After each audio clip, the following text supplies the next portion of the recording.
Lutiko ya St. Mary's Lubaga kubyeko nga mugagga yasimatuka okufiira mu njega y'eryato lya MV Templar Paulo Sembatya Mulundannume agattibwa ne mwana munne Mire Nakibala mufumbo obutukuvu. Omukolo gwetabyeko abakungu okuva mu gavumenti y'abakati abakulembeddwa mu minisita y'eby'ettaka Judith Nabakooba nga okuva e Mengo bakulembeddwa mu Katikkiro Peter Mayiga n'abalala ssaako abagagga b'omu Kampala abeegattira mu kibiina ky'abagagga kwagalana.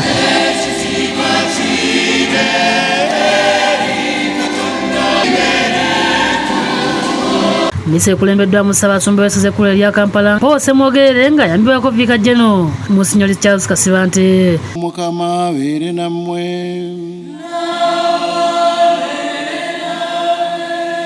Ssaabasumba akulisizza Mulundannume okusimatuka eryato n'okutuukiriza obweyamo n'agattibwa. Twebaza Katonda okutuwa obulamu bituwangaala. Kakasa Pawulo kino wakiŋŋamba dda walwagwa mu buzibu buli n'owona n'ogamba kati ojja kubeera mwawufu mu bulamu obwa bulijjo ne mu bulamu obw'enzikiriza ne mu ddiini. Kano akabonero k'okoze otulaze nti oli mumalirivu otaddewo essuula empya ne munno okutambuza obulamu obukristu mu ngeri entuufu ennungamu Katonda gy'ayagala. Kyokka yenyamidde olw'abatassa kitiibwa mu bufumbo nga kiviirako abantu okubutya. Genda kubasabira mu kitambo kino ekitukuvu obuvunaanyizibwa obwo obupya bwe mufunye bw'okubeera ekitangaala ky'ensi omunnyo gw'ensi musobole obutuukiriza.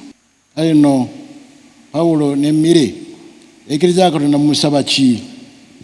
Okufumbiriganwa ng'ekereziya wa Katonda bw'alagira. Oluvannyuma bakubye ebirayiro ne beenaanika empeta. Munnange Mire nkunaanika empeta eno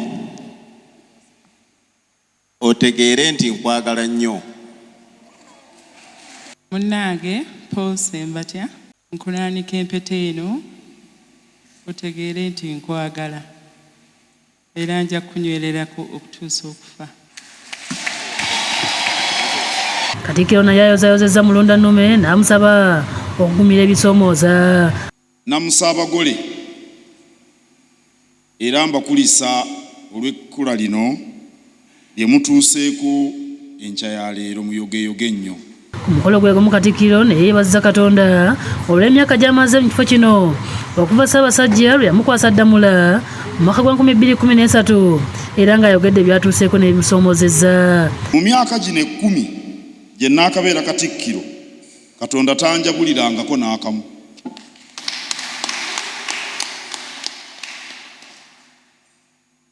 Katonda nnyambye n'entuusa ku bantu obubaka bwa Ssaabasajja Kabaka. Ssaabasumba musiimye olw'obuweereza. Twebaza Ssaabasajja Kabaka eyakulonda ate n'omuweereza n'akukkiriza okumuweereza ebbanga lino lyonna.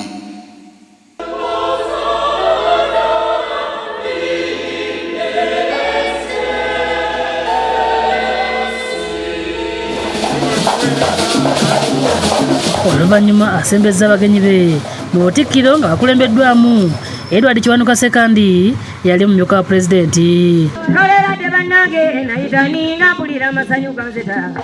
Katikkiro yeebazizza abantu bonna bazze aweereza nabo. Mu mbeera mwe tuli emirimu gya Kabaka tugikolera mu bitongole okutwaliza awamu. Bwe twogera tugambe Emmwanyi Terimba ndaba Haji Lukenge ali wali. Abantu bantendereza eyo nagye mpita ku Emmwanyi naye Haji Lukenge tebamwogerako yakulira Bukadefu.